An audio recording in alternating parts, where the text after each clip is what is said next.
means that the number one pick in the 2021 NBA draft goes to the Detroit Pistons. Who's got the number one pick in this year's draft? Who's got the number one pick in this year's draft? Basketball! Select Isaiah Stewart. The Detroit Pistons select Killian Hayes. Sadiq, that was absolutely sensational. I don't know what went into that process. I met the criteria to be selected, but I wasn't. From long range. Oh! Yes!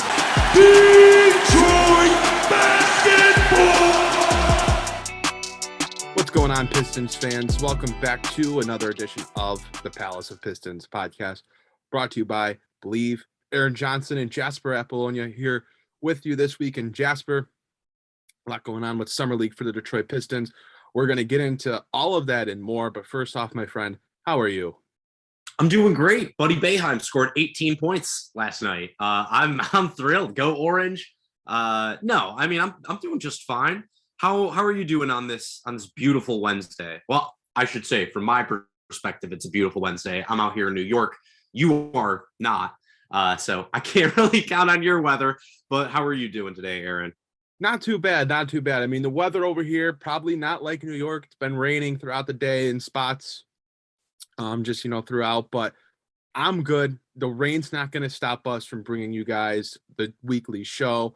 We've got a lot to get into. Let's first start off with just some news. We're not really going to delve too much into this, but just some different stuff that we wanted to bring up this week.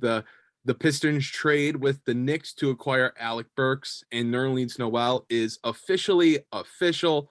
The Pistons acquiring Burks and Noel essentially for a fake draft pick and the rights to a prospect that I don't think anyone knew the Pistons had draft rights to it. No, I straight up had no idea.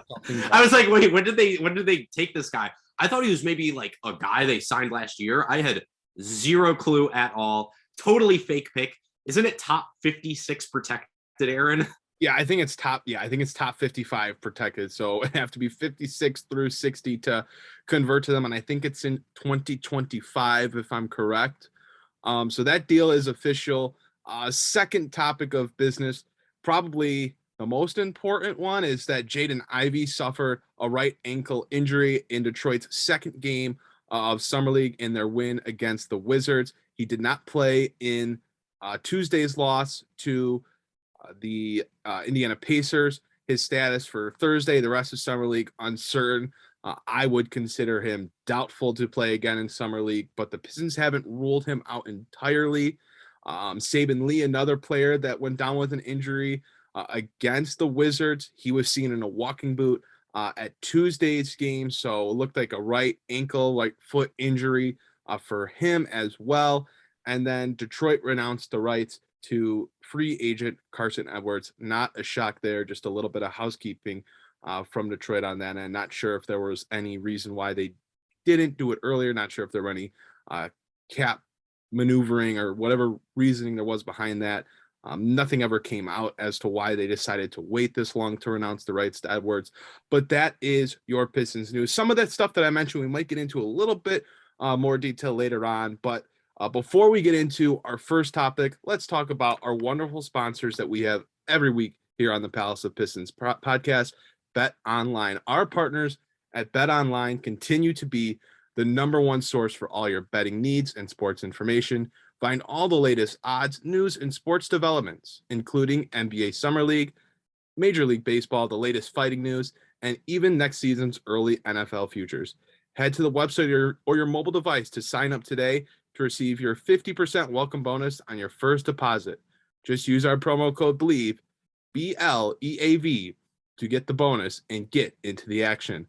Bet Online, where the game starts. And Jasper, let's not wait any further. Let's talk about some more Summer League stuff with the Detroit Pistons. I know I mentioned on the front side of our ad read that the Pistons have a couple injuries related to Summer League, but some of the other guys that have stood out in Summer League that are healthy and are playing, or at least did play the first two games, were Isaiah Livers and Isaiah Stewart. Jalen Duren has played in all three. I think we should need to talk about all of them. Let's first start off with Jalen Duren. So far in Summer League throughout Detroit's first 3 games, he's averaged just over 11 points, 3 rebounds, a pair of assists, and a block in 20 minutes per game. I know this was a guy that, when he was drafted, there was the talk of he's going to be a little bit of a project. He's still rather raw.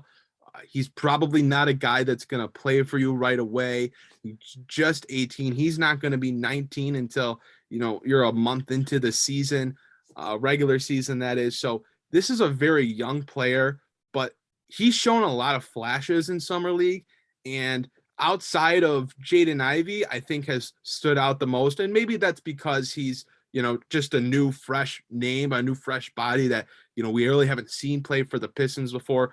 Not to take away from some of the other guys that we're going to talk about, but he has really stood out, and he's done some things that I believe have people feeling like this is a guy that isn't going to sit in the G League like there's been the speculation of he's going to start the season, probably not playing a lot, playing minutes in the G League, starting with the Crews.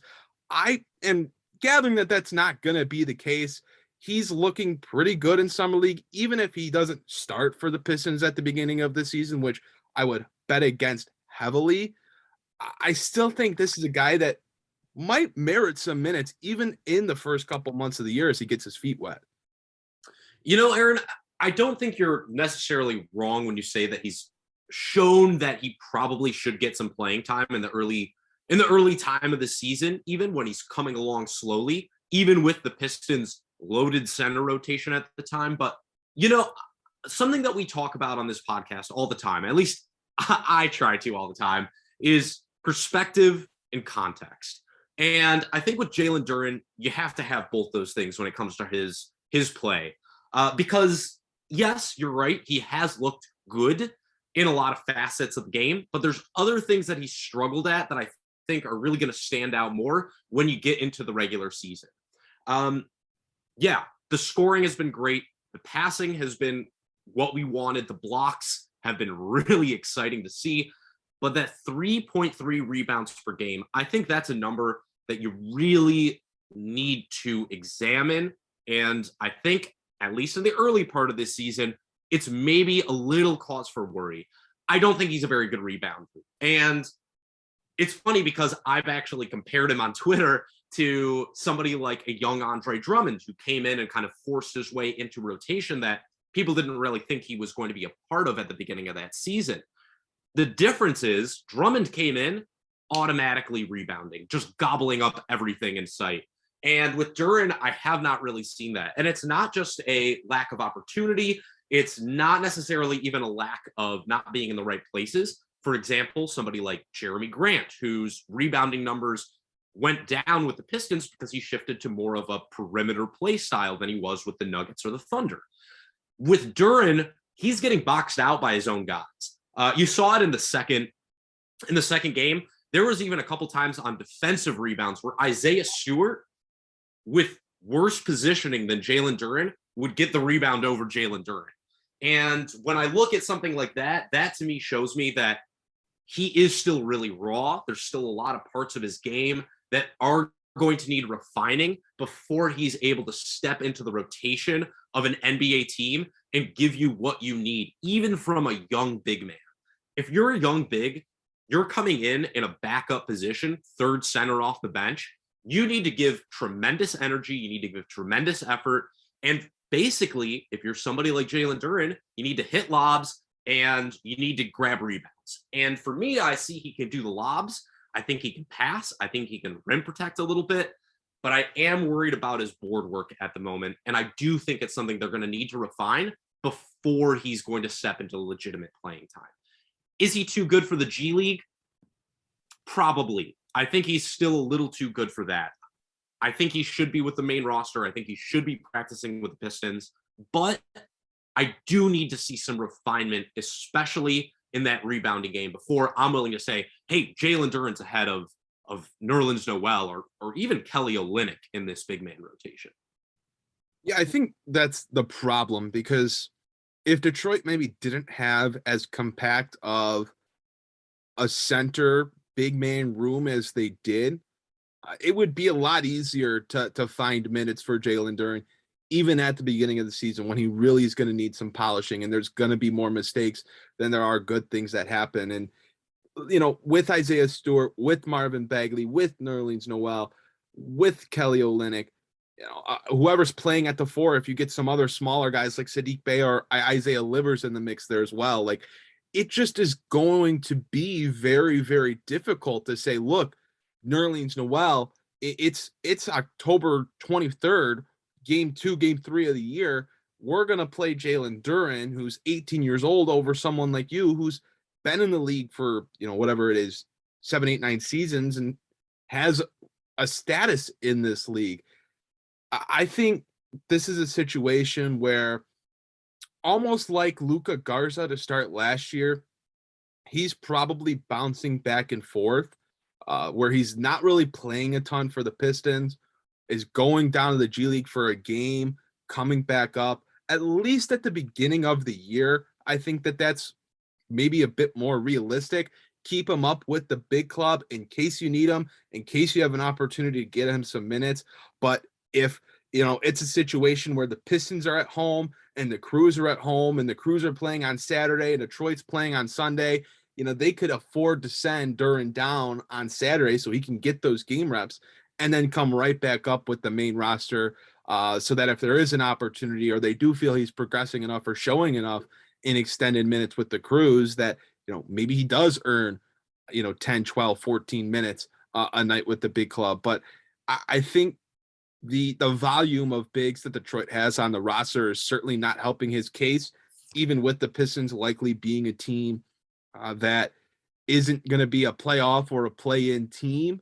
I think even with that, they just have too many bodies right now that deserve minutes over him, to be quite frank, even with what he's shown in Summer League. And it's obviously, as everyone knows, it's a different game in Summer League than it is in the regular season. You're not playing 6, 8, 10-year NBA veterans. You're playing undrafted, international, overseas players, rookies, second-year players that don't have the talent level, the experience that these guys in the NBA do on a nightly basis. So that's a factor as well. I think you make a good point about the rebounding. That's something that I had seen pointed out, and it has certainly stood out. But on the flip side, he has shown some nice things. I mean, his play finishing ability is certainly something that's really intriguing. I think his ability to protect the rim is intriguing. But, I think the Pistons might struggle with figuring out how to balance their management of Jalen Duren, especially at the beginning of the year, because I think he's kind of in the same boat as you mentioned, maybe just a little bit too good for the G League, but probably not good enough right away to earn minutes in the Detroit Pistons big man room.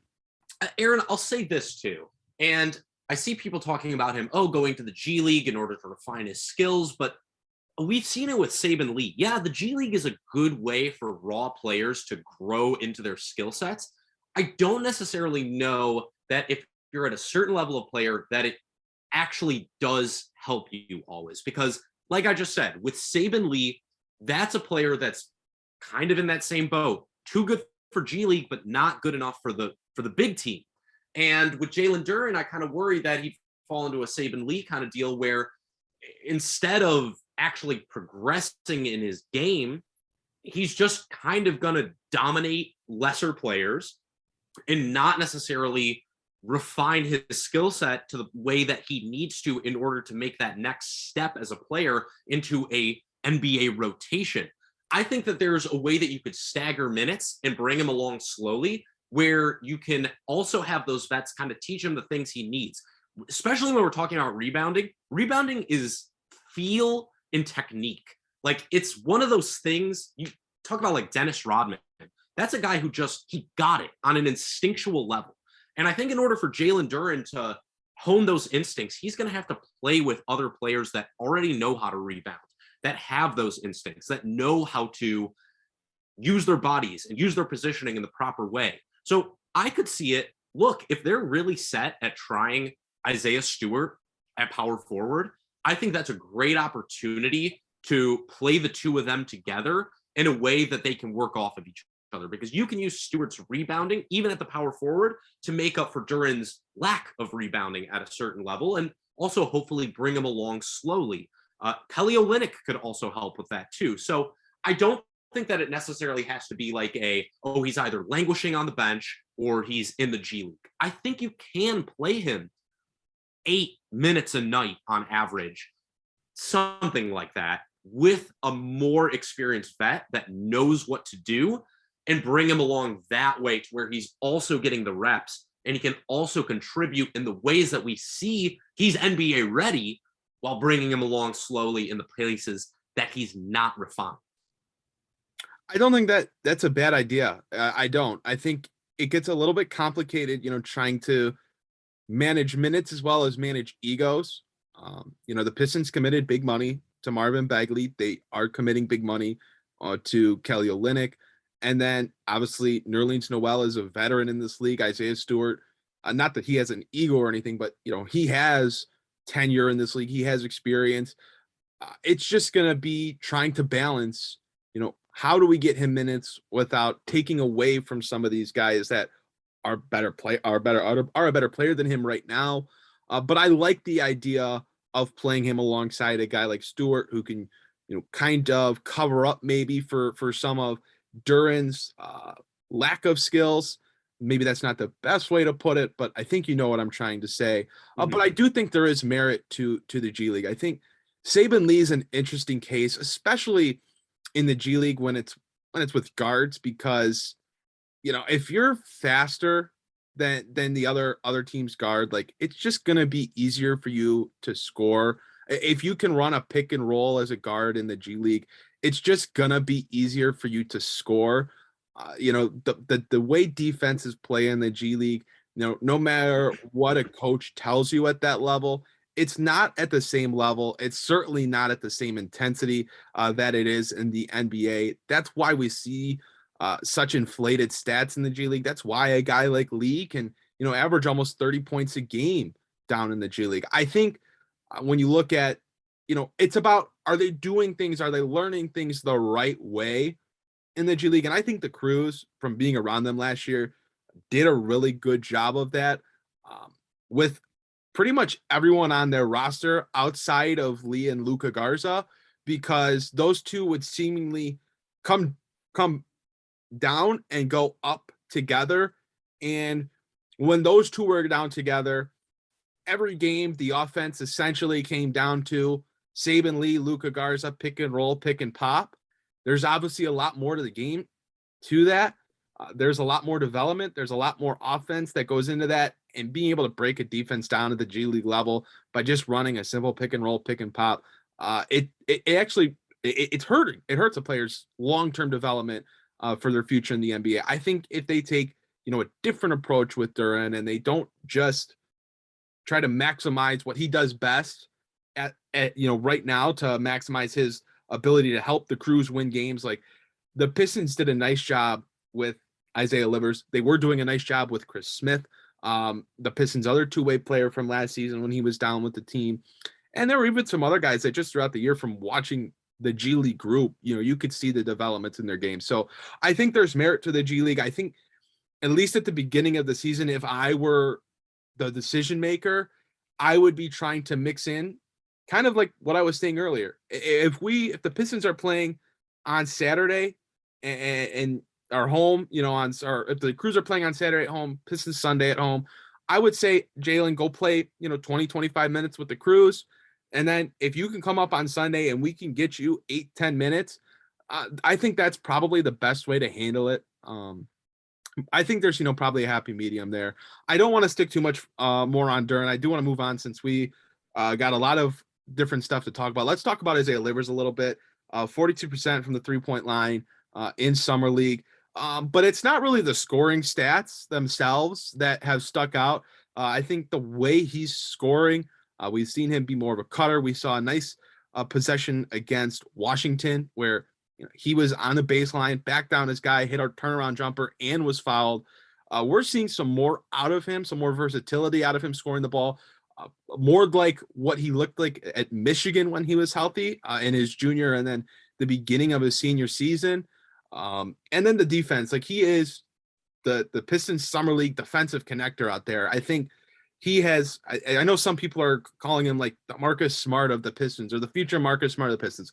I don't want to go that far, but what he's doing for them defensively, the way that you can see him talking, the way you can see him leading that team out there, he's maybe not just going to be a depth piece for this team. And I know you talked about this for a couple weeks in a row now. Isaiah Livers might be good enough to be the starting power forward on this Detroit Pistons team next year. Yep. I think this, and his Summer League play has only convinced me of it even more. And exactly for the reasons you just hit on, not necessarily because of his offense, because of his defense. He has been fantastic in Summer League play. You see the difference between like NBA players and guys who are trying to be NBA players with somebody like Isaiah Livers. That's an NBA player. The way he reads the game defensively, the way he switches, the way that he knows where not even his man, where the guy who's just coming off of the screen where he's going to go, Isaiah Livers is able to leave his man so that the other guy can come up and take him, switch over to the other side of the court and defend against the open three-pointer that would have been there if he didn't know what to do. I think absolutely, Aaron, he's got to be in that conversation for the starting power forward right now. For me, he's the guy that I think works best with how I view the game philosophically, especially from what you want from your starters. And I think that for those reasons, those defensive reasons primarily, that's why I'd have him as my starting four, because I don't think that you can have that kind of defensive ability if you're starting something like Isaiah Stewart and Marvin Bagley, or Isaiah Stewart and Nerlens Noel, whatever it may be. I think that ability to switch onto the perimeter, to defend the perimeter, and also give you enough of a body in the post, enough strength in the post. You're totally right. He's not Marcus Smart. He's not an in-your-face on-ball defender like that. He's, in many ways, more crucial in the way that I saw Rob Williams and Al Horford's defensive abilities being more crucial to that Boston defense than Marcus Smart's. He's the guy that connects it all. He's the guy that takes away the play that's going to happen after the pass. And Aaron, I don't know if you're starting to come around on it like I am, but from what I've seen in Summer League play, this is a guy that I would be very, very, very comfortable giving big time backup minutes to, and absolutely is the guy I'm thinking should probably start the season at the 4 spot. I am not in disagreement with you. I think part of that is a byproduct of not having enough forward depth on the roster, enough forward talent on the roster. But in the same sense that we kind of share some of the philosophical ideology of how we want to maximize lineups, I want shooting on the floor. I want spacing on the floor. I want switchability on the floor. Yes, in this case, the Pistons probably lose some athleticism if they're playing Livers instead of a combination of, Stewart and Noel or Stewart and Duren. But I think the ability that Livers has to talk, to move, to switch, and then on the other side of the court to shoot and to cut, I think the gravity that he'll end up bringing to the court it matters. And to me, when you have downhill drivers that are going to command double teams, that are going to command the attention of weak side, help side defenders in Cade Cunningham and Jaden Ivey, you're going to need guys that are sitting in the corners, sitting on the wings, waiting to catch and shoot. And you have that in Saddiq Bey. Maybe you have that in Isaiah Stewart, although he's going to be used as a screener and, a drop down guy, but you need another shooter out there in theory alongside Saddiq Bey. And Isaiah Livers, he fits the bill. He shot the ball well in college at Michigan. He shot it well last season in his limited time with Detroit, and we're seeing him shoot it well again in Summer League. Like, that's not an area of his game that anyone has to question. Everybody knows that Isaiah Livers, one of his greatest strengths is his ability to shoot the basketball. And I think that's very, very important to have on the court for a team that last year saw what happened when they weren't hitting outside shots. It led to them losing ball games, They were bottom of the league, 29th in field goal, 3-point shooting percentage, true shooting percentage, all those major shooting statistics. They need more players that can come out and shoot the basketball. That's why, in a similar sense, if the Pistons decided to go even smaller and start Alec Burks and Saddiq Bey at the 3 and 4 to get more shooting out there, I would probably favor that than starting the season with Stewart at the 4 and Noel at the 5, just because you want to try Isaiah Stewart at the 4. Having more shooting on the court makes more sense. It's just the way today's NBA goes. And I know, you could try to step outside of the box, be unconventional, go big. I don't, hate the idea of trying Stewart at the 4. I just don't think the Pistons have the right pieces around that, at least right now. If Ivy were a 38% three-point shooter, if Keith Cunningham was a 38% three-point shooter, it'd be a little bit different. But right now the roster makeup doesn't support starting Stewart and Duren or Stewart and Noel at the 4-5.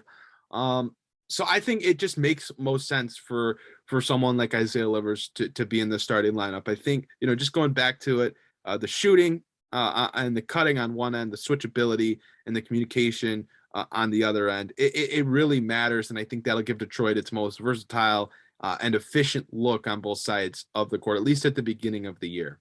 Aaron, I'm going to go as far as to say this. I am going to be disappointed if I see anybody other than Isaiah Livers or Isaiah Stewart at the power forward position to start this year. And I'm going to say exactly why. For the same, and I'm glad you brought up, they could go even smaller and start Saddiq Bey and Alec Burks together. And I'm going to tell you why that's not a good idea. Because it's all about maximizing not just the lineups, but maximizing individual players within those lineups. And you look at a starting lineup of Cade Cunningham, Jaden Ivey, Alec Burks, Saddiq Bey, and insert center here. That doesn't work for me because it doesn't maximize Burks or Saddiq Bey. Those are guys that need the ball in their hands. But so do Cade Cunningham and Jaden Ivey. So I look at it, if you're starting your team off with that, you have 4 players in your starting lineup that are going to need to handle the ball. Saddiq Bey to a lesser extent, but Burks needs to have the ball in his hands in order to be totally effective. That's why you bring him in. So for me, that's not an effective starting lineup because you have no firepower in your bench unit and you have too many mouths to feed in your starting lineup. So for me, anybody other than Isaiah Livers or Isaiah Stewart, players that are primarily better at receiving the ball as a last resort or as an open shooter, that to me is far more important because then all you need to do is have a finisher at the center position, and then you have a shooter at the 4. Ostensibly, we're saying Isaiah Stewart can shoot in this sense. You don't give up anything defensively, and you also have a ball handler coming off the bench in Alec Burks that can help buoy that lineup's offensive numbers. So for me, I don't even think it's actually really even a question. It's got to be one of those 2 guys. Yeah, I think we're in agreement there. Really all the way through. I think one of the other guys that I'm sure we'll talk about as we continue to go throughout this offseason is Marvin Bagley. I know there's been a lot of discussion about potentially starting him alongside Isaiah Stewart. We're not going to get into that today just because of the timing. And I still want to talk about Isaiah Stewart, 5 of 9 from the 3-point line in Summer League. We saw the 3-point shooting come back to his game right at the end of last season. And I think if he becomes a legitimate threat from behind the arc, this is a guy that really raises his ceiling, whether he's playing the 4 or the 5. You look at him, and even with his ability to move his feet at 6'8" and being a center, he was always going to be a little bit limited if all he was a drop-off option on the offensive side of the floor. And I think if he can hit outside shots, I think if he can hit 16 to 18 footers, that's going to really open up what the Pistons can do around him and not have to worry about him limiting their offense. I mean, heck, that's why we're seeing them talk about how he could potentially be a 4 and not just a 5. And they're trying to build him out to be kind of like the Al Horford, who was a center for, the majority of his career, or maybe half of it, because he's still playing and probably is going to continue to play for another 5 years with the way that he's playing in Boston. This is a guy that was a 5, transitioned to the 4, became a better floor spacer. And to be fair, Horford was a decent mid-range shooter, at least, even in the early years of his career. Stewart really isn't that, or hasn't been that, but they're trying to build him out in that same sense, where he becomes more of a 4 offensively, but still somewhat of a 5 defensively, the way he can defend the rim, but also switch on to smaller guys in pick and rolls and in isolation. So Isaiah Stewart with the 3-point shooting, we know what he can do rebounding the basketball. We know he moves his feet well for a bigger body, can handle, defending guards. I mean, we saw it in Summer League. He had a nice play against lottery pick Johnny Davis, where Davis got him out on an island on the left wing, tried to drive by him. Stewart stayed with him, altered the shot, and Davis didn't even hit the rim with it. So I think Stewart is a guy, and I know we've talked about him a little bit already, so we don't have to stick too long on him here, but what he's doing in Summer League is, at least in my opinion, raising his ceiling as a 4 or 5 or a 5. I'm not sure how high his ceiling is. I'm not sure if that means he'll ever be good enough to be a starter on a championship level team, but I think it's easier to see him fitting in with the Pistons moving forward. I think my only question right now when it comes to Isaiah Stewart at the 4 is, does this detract from the strengths he's shown already? And what I mean by that is, look, where Isaiah Stewart has succeeded has been in rim protection, has been in rebounding, primarily offensive rebounding, and that ability to, when needed, switch onto the perimeter. If you play him at the 4, I'm not saying that this is a lock. Don't get me wrong here. But you compared him to somebody like Al Horford. You're right, though. Al Horford was a different kind of player. He was never really like I'm smashing the boards, I'm banging bodies. He was always more of a finesse big man. And I worry with Isaiah Stewart that if you do bring him out more onto the perimeter, not just offensively, but defensively, if he's guarding 4s on defense, because look, if he's the 4, you're going to have a 5. You said, you have him at the 5 defensively, but then you have to ask your 5 to defend the opposing team's 4. I don't know how that necessarily works. I worry that if you take him away from the basket, you're going to take away from his offensive rebounding, which, yes, he's not a good putback guy, but it is a plus for this team. I also worry that it takes away from his rim protection. I know he can defend on the perimeter, but I think I'd rather have him inside disrupting shots near the rim. Not a great shot blocker, but he makes those shots harder, and players don't shoot as well around the rim when Isaiah Stewart is guarding them. Yes, I think it raises his offensive ceiling for sure, Aaron, but I think defensively it could be a little bit of an issue. And even offensively, it could be a little bit of an issue if you're taking his offensive rebounding away from this team.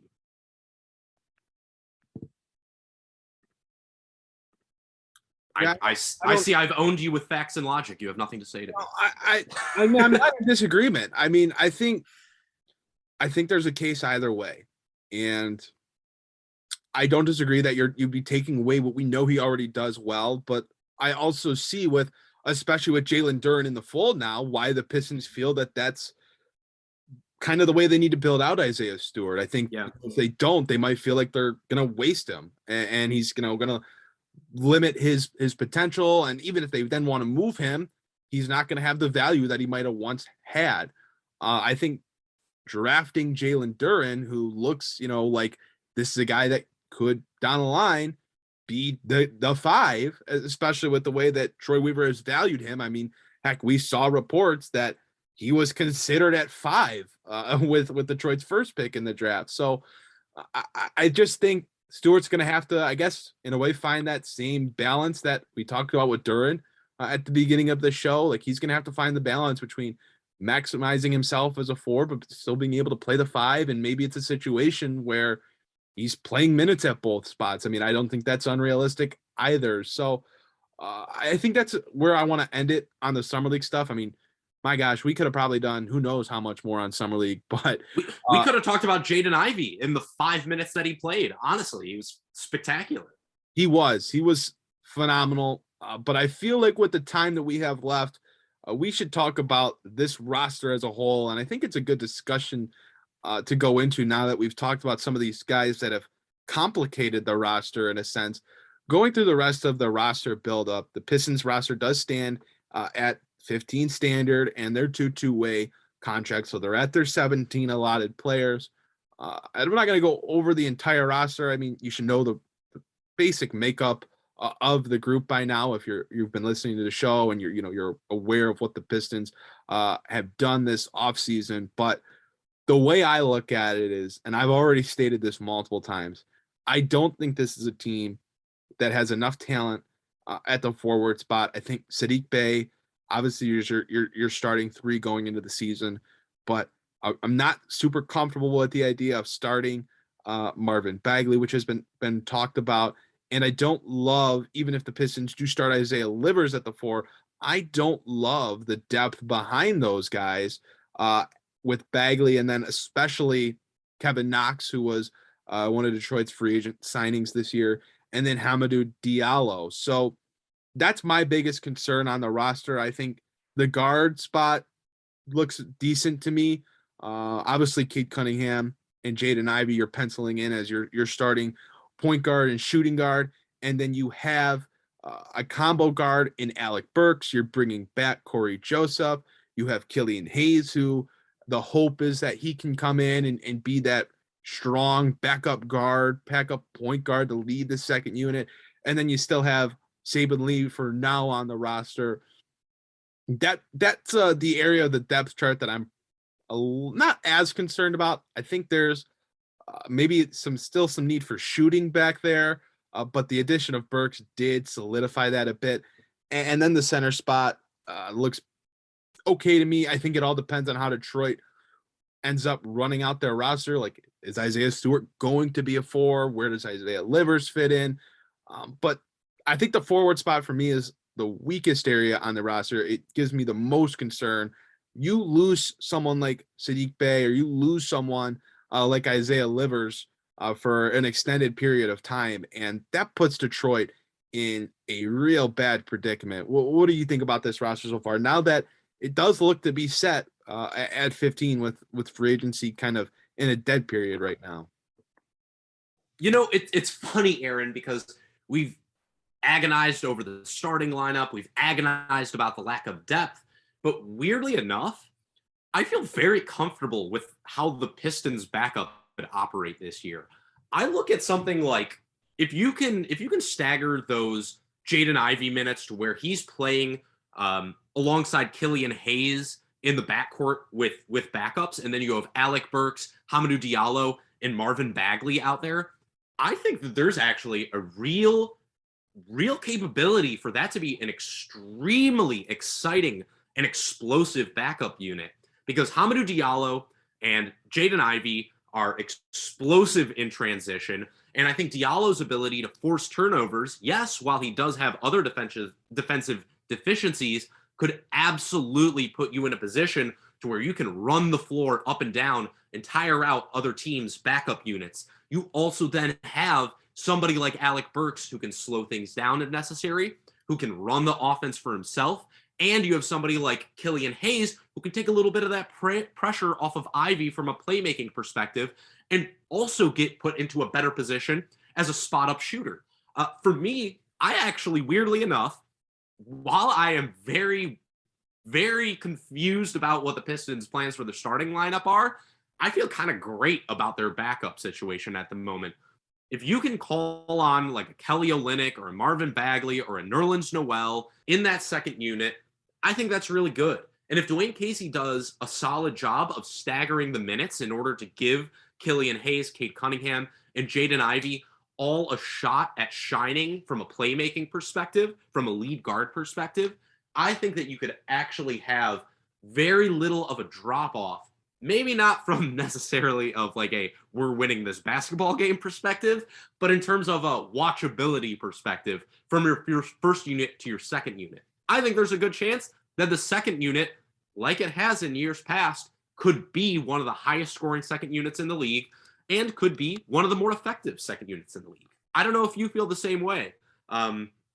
considering the lack of depth on this roster, as we've said. But I do think it could be really, really fun. I think there's some intrigue there. But I also could see Detroit using a 3-guard lineup, at least in the backup rotation. I am of the mindset that, like, I'd like to always have a starter or two on the court, but Dwane Casey, if he stays true to what his coaching philosophy is, will use an all-bench unit. I think you're going to see 3-guard lineups. I think you're going to see Hayes, Joseph, and Burks on the court together at times.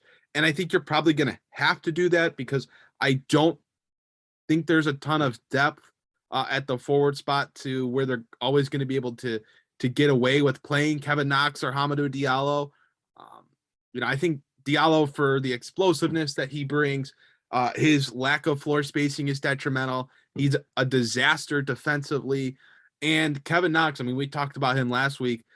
He's more of a theoretical shooter than he is a realistic shooter. And I'm not sure why else he would have a contract right now outside of being able to being a floor spacer. And he's really not that. So I don't think he's a guy that's going to play all a ton. So I think you're going to end up seeing 3-guard lineups a fair amount.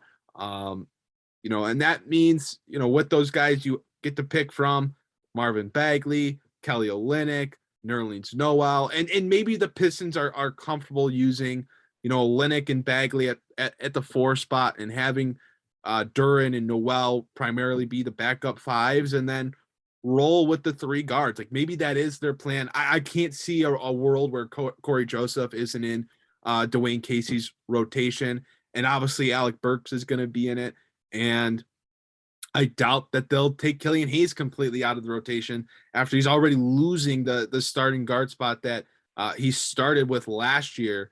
I still think, even if Detroit's concerned about him, even if they're not fully bought into Killian Hayes, I still think, don't think that means that they're going to completely eliminate him from the rotation. So maybe Detroit's fine going a little bit smaller, and maybe that will be okay if that 5-man group is playing primarily against backups. I don't think that's a group that you're going to be able to get away with playing heavy minutes against starting caliber players, especially starting caliber 3s and 4s. You get into, to that upper tier of wings, those starter level wings, going that small with that little defensive ability between the 2 to 4 and Joseph, Burks, and Bagley or Olynyk. Like, I think that's going to eat you up. But maybe if the Pistons are seeing a bunch of 5-man, second units, it'll work out okay. And maybe that's the plan. Maybe they're not necessarily concerned with having a ton of forward depth right now. But I think it gets a lot more complicated if someone like Livers, who has had some injury issues in the past, to be fair, misses some time, because I just don't necessarily trust the depth behind him from the forward spot on the depth chart. Aaron, I look at this roster right now and I see 12 guys that have to get playing time as soon as the season starts. Cade Cunningham, Jaden Ivey, Killian Hayes, Alec Burks, Corey Joseph, Saddiq Bey, Marvin Bagley, Isaiah Livers, Isaiah Stewart, Nerlens Noel, Jalen Duren, and Kelly Olynyk. Those guys, you can even take Duren out of there. That's 12 still. Those are 12 guys that you have to find playing time for them, at least at the beginning of the season. So I think Dwane Casey has quite a task on his hands. I would not be surprised to see this season start kind of the way it did last year, where the Pistons are frankly just kind of a freaking mess because the rotations are not clear. The best lineups are not clear. Who should be getting X amount of playing time is not clear. There's a lot of guys on this roster that you can look at and be like, well, he should get 20 plus minutes of playing time. There's 12 guys on this roster that should be getting 12 plus minutes, 20 plus minutes of playing time every night. You can't make that work. So they're going to have a big task ahead of them to start this season. I would not be surprised to see them struggle. I would not be surprised to see Dwane Casey throw out some really weird lineups that we all hate, but it's kind of a necessary evil for this season. They got to figure out who's on this team moving forward and who's not. And after they do that, then they can solidify the rotation. And after they solidify the rotation, then they can go into next offseason knowing exactly what pieces they need to put in there in order to take the next step into being a playoff team. Yeah, I don't think that's wrong. I think this is a team that, because they have that many guys that at least have a case for minutes, are going to come out at the beginning of the year and maybe play 12 guys a game, or maybe different guys are given an opportunity, each couple games into the year. Maybe Duren doesn't get minutes game one, and Diallo doesn't get minutes game one, but maybe game two they get the opportunity to play over Olynyk or Noel, or someone like that. Maybe that's how the Pistons try to manage it, try to find that sweet spot. But I think you're right. This is setting up for the regular season, the beginning of the year, to start off a little dicey between not really knowing what the rotation looks like. And that's what happens when you bring in some different pieces. I mean, Alec Burks, Jaden Ivey, Nerlens Noel, Duren, the rise of Isaiah Livers into needing minutes in the rotation, full time. That makes it a lot more complicated to plan out your rotation. So I think that you're right. I think it does set up for a little bit more of a chaotic start to the year, with different guys playing potentially on different nights. Maybe the Pistons are going past a 10-man rotation on certain nights. Maybe they're going 11, 12 deep. That remains to be seen. But I think you make a good point with just how many guys the Pistons have that, at least as of now, have a legitimate claim to minutes. And that's not even talking with people whose roles are going to change. Like, Jaden Ivey is going to take a huge amount of the usage on this team. He's got to have at least a 20% usage rating as a rookie. But not just that, you're also talking about somebody like Killian Hayes, who you're expecting to take on more of a scoring role. And you're talking about somebody like Saddiq Bey, who you're expecting to, sort of like last year, take on a little bit more of a creation role for others. So it's not just that there's all these players that need playing time. There's also figuring out how the players that you already know have set playing time are going to change their roles and how they're going to grow as players, and how that's going to affect the rest of the lineup and their playing style as well. So yeah, Aaron, I mean, there's just so many freaking questions about this roster. There's so many questions about playing time. I don't think we're any closer to them. And frankly, I think we might be a couple weeks into the regular season and still not really have any answers. So that's kind of where I'm at. Yeah, no, it's not a fun situation to be in if you're Dwane Casey, because you're going to have to try to find the most efficient and effective rotations and minutes for players while managing egos and expectations as well. So that comes, in preseason in the first couple weeks of the regular season. We're months away from that, but it really will be here before you know it. Pistons with a couple Summer League games left before the Summer League ends for them. They'll play on Thursday. I think that's the last one, right? They'll play the fourth game on Thursday, and then they get a fifth game, which is to be determined by seeding. But I think obviously they're going to be out of the ability to play for the championship now that they lost on Tuesday. So they're supposed to play 5 games. That fifth game just hasn't been officially scheduled yet with an opponent. Got it. Yet another year without a Summer League title, Aaron. When will it happen for us Pistons fans? Burns me to the core. I know. But we went an hour, just about. We're probably right under an hour in terms of our recording time here. Got into some good stuff. I always enjoy talking about roster construction. I think it's just a fun topic. You get to kind of give into your philosophy of team building and rotation managing. So I thought that was fun. We're going to have more discussions like this, I'm sure, throughout the remainder of the off season. But Jasper, unless we have anything else, I think we should wrap this one up. I think that's it for me, Aaron. This was a pleasure as always. It's always nice hearing what you have to say about your team building philosophy as well. So always appreciate it. It's a good discussion for sure. Well, guys, that's going to do it for this week's episode of the Palace of Pistons podcast. Thanks so much to Believe and our sponsor, Bet Online, for helping make this week's show possible. Thank you so much for tuning in. Make sure to check out our website, palaceofpistons.com, for our written content. Check out our socials, primarily Twitter, @Palace of Pistons. You can follow us along there. That's going to do it for this week's show, guys. Thanks so much for watching, and we'll see you next week here on the Palace of Pistons podcast.